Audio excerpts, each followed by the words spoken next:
श्रीगुरुभ्यो नमः।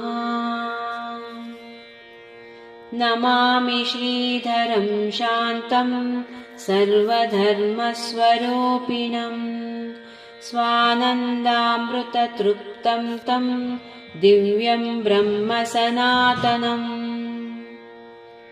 सर्वात्मानं महात्मानं विश्वाधारं महेश्वरम् अनाद्यसन्तं सर्वज्ञं सद्गुरुं मोक्षदायिनं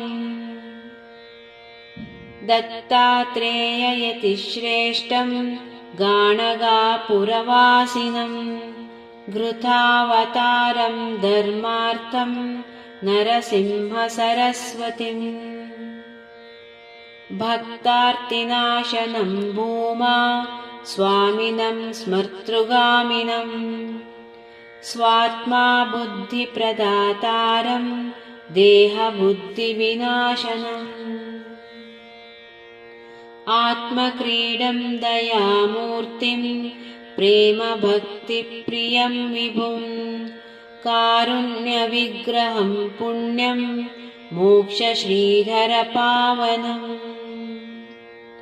इति श्रीश्रीधरपञ्चकस्तोत्रं सम्पूर्णम्।